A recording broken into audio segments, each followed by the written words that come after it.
আসসালামু আলাইকুম, আমি খন্দকার তানভীর আহমেদ। আপনাদের সবাইকে স্বাগতম জানাচ্ছি খন্দকার এগ্রোটেকের পক্ষ থেকে। আজকে আমি যে বিষয়টি নিয়ে কথা বলবো সেটি হচ্ছে প্রোবায়োটিক। প্রোবায়োটিক কি, কেন এবং কিভাবে আমরা এটার ব্যবহার করব। তো চলুন মূল আলোচনায় যাওয়া যাক।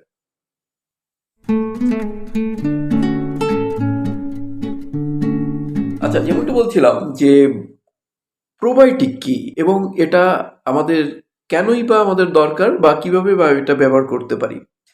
প্রোবায়োটিক এক কথায় বলতে গেলে আপনাদের সামনে যদি বলা হয় যে আপনাদের মাছ চাষের জন্য কি দরকার, আমি এক কথায় বলতে পারি প্রোবায়োটিক হচ্ছে একটি উপকারী ব্যাকটেরিয়া।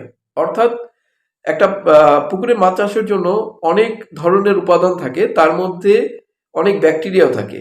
তবে প্রোবায়োটিক হচ্ছে এই উপকারী ব্যাকটেরিয়া, যেটা আপনার পুকুরের ক্ষতিকারক ব্যাকটেরিয়াকে নষ্ট করে তার পরিবর্তে যে জিনিসগুলো আপনার মাছ চাষের জন্য গুরুত্বপূর্ণ সেই ধরনের ব্যাকটেরিয়াকে পুনর্বিন্যস্ত করবে। এবং যেমন ক্ষতিকারক অনেক অ্যামোনিয়া থাকে, যেগুলো ধরেন মাছের যে খাবারগুলো খায় না, সেটা পুকুরের তলদেশে জমা হয়ে গ্যাস সৃষ্টি করে, অ্যামোনিয়ার সৃষ্টি করে, যার কারণে মাছের বিভিন্ন ধরনের অসুখ হতে পারে, মাছ রোগাক্রান্ত হতে পারে, গ্রোথ কমে যেতে পারে। এই সকল যে সমস্যাগুলা, সেই ধরনের ক্ষতিকারক যে অ্যামোনিয়া সৃষ্টিকারী, সে অ্যামোনিয়াকে ধ্বংস করবে। অনেক ধরনের অপকারী ব্যাকটেরিয়া আছে, সেই ব্যাকটেরিয়াকে উপকারী ব্যাকটেরিয়াতে রূপান্তরিত করবে। আপনার পুকুরে যে প্ল্যান্টন, ফাইটোপ্ল্যান্টন, এই যে ব্যাপারগুলো যেগুলো আছে, এইগুলো সবগুলোর যে উপাদানটি নিয়ন্ত্রণ করবে সেটি হচ্ছে প্রোবায়োটিক।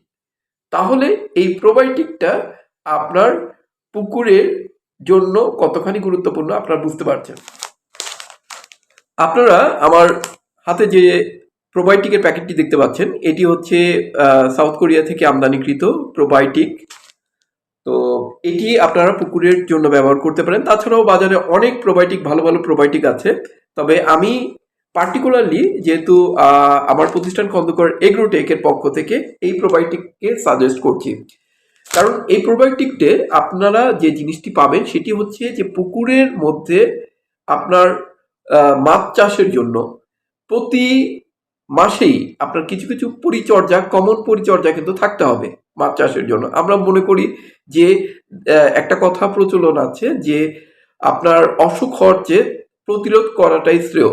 আপনাদের প্রতি মাসে কিছু রেগুলার রুটিন দায়িত্ব থাকতে হবে। রুটিন দায়িত্ব বলতে যে পুকুরের যে নিয়মিত পানির মানমাত্রা পরীক্ষা করা, বা পুকুরে অ্যামোনিয়ার কি পরিমাণ আছে, দ্রবীভূত অক্সিজেন কি পরিমাণ আছে, এই ধরনের বিভিন্ন ধরনের মান পরীক্ষা করা কিন্তু অতীব জরুরি। কারণ এই সকল মানমাত্রা যখন আপনি পরীক্ষা করবেন, তখন কিন্তু আপনি পুকুরের সেই মাত্রা অনুসারে আপনার যে মাছের উপযোগী পরিমাণে আছে কিনা সেটা কিন্তু আপনারা বুঝতে পারবেন, এবং যখন তার তারতম্য হবে সেই অনুযায়ী কিন্তু আপনারা ব্যবস্থা গ্রহণ করতে পারবেন। আর এই প্রোবায়োটিকটি আপনার এই সকল বিষয়গুলোকে অনেকাংশেই কিন্তু নিয়ন্ত্রণ করে। আমি সেটা কিন্তু নিয়ন্ত্রণের কাজটা এই আপনার প্রোবায়োটিকই করে দেবে। তাহলে যেটা আমরা এই প্রোবায়োটিকটা কিভাবে ব্যবহার করব। এই প্রোবায়োটিকটা ব্যবহার করার জন্য আমাদের যেটা করতে হবে, প্রোবায়োটিক আমি যেটাকে বলেছিলাম প্রোবায়োটিক্স, যেটা এই প্রোবায়োটিকটি 200 গ্রামের একটি প্যাকেট। এই প্রোবায়োটিকটি প্রতি 33 শতকের জন্য আপনি 200 গ্রাম প্রোবায়োটিক 3 লিটার পানির মধ্যে অথবা 4 লিটার পানির মধ্যে গুলিয়ে নিতে হবে, এবং তার সাথে আপনারা যেটা দিবেন 500 গ্রাম বা হাফ লিটার চিটাগুড়, এবং তার সাথে আপনারা হাফ কেজি আটা। এই তিনটি উপাদান আপনারা মিশ্রিত করে 1 থেকে 1.5 ঘন্টা আপনাকে রেখে দিতে হবে। অর্থাৎ, এবং আরেকটা জিনিস মনে রাখতে হবে, অবশ্যই রৌদ্রোজ্জ্বল একটা আবহাওয়ার মধ্যে আপনাকে দিতে হবে। কখনোই এটা ধরেন সন্ধ্যার দিকে কিংবা খুব সকালে দিবেন না। এরকম অবস্থায় ভালো হয় সকাল 9:30 থেকে 10টার দিকে আপনি যখন প্রোবায়োটিকটা দিবেন, পুরো দুপুরটা পাবে, অর্থাৎ 2টা 2:30 পর্যন্ত রোদ যদি পায় তাহলেই কাজ হয়ে গেল। তাহলে যেটা করতে হবে আরেকবার বলে দিই, এই 200 গ্রামের পুরো একটা প্যাকেট 33% পুকুরের জন্য আপনারা 3 থেকে 4 লিটার পানির মধ্যে গুলিয়ে নেবে, এবং তার সাথে যেটা করতে হবে 1/2 কেজি চিটাগুড়টা সেখানে গুলিয়ে দিবেন, এবং তার সাথে 1/2 কেজি আটা। এই পরিমাণটা আপনি গুলিয়ে 1 থেকে 1.5 ঘন্টায় রেখে দিবেন। তারপর পুকুরের চারদিকে এবং মানে পুকুরে যেন এটা ভালোভাবে মিশ্রিত হয়, এটা আপনার খেয়াল রাখতে হবে।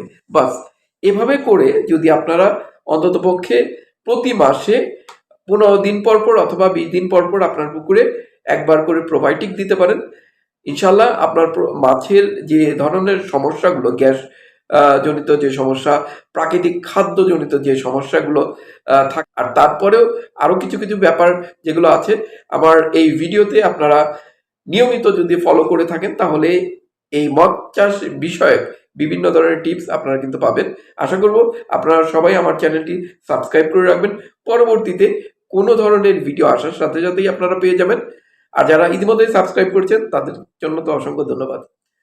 তবে যাওয়ার আগে একটি কথা বলে রাখি, আপনারা যারা এই প্রোবায়োটিকটি আমার কাছ থেকে কালেক্ট করবেন তাদের যেটা করতে হবে, স্ক্রিনে দেওয়া এই নাম্বারটিতে আপনার নাম, ঠিকানা এবং মোবাইল নাম্বার লিখে আমাদের এই নাম্বারে পাঠিয়ে দিতে পারেন। এটা ইমো, হোয়াটসঅ্যাপ দুটোই আছে। এখানে আপনাদের পাঠিয়ে দিলে, আপনাদের অর্ডারটা কনফার্ম করলে ক্যাশ অন ডেলিভারিতে সারা বাংলাদেশে আমাদের এই প্রোডাক্টটি সরবরাহ করার ব্যবস্থা আছে। আপনারা পণ্যটি হাতে পেয়ে তারপর মূল্য পরিশোধ করতে পারবেন। আজকের আলোচনা এই পর্যন্তই। ভবিষ্যতে অন্য কোনো বিষয় নিয়ে আবার আপনাদের সামনে হাজির হব। ততদিন পর্যন্ত সবাই সুস্থ থাকবেন। আল্লাহ হাফেজ।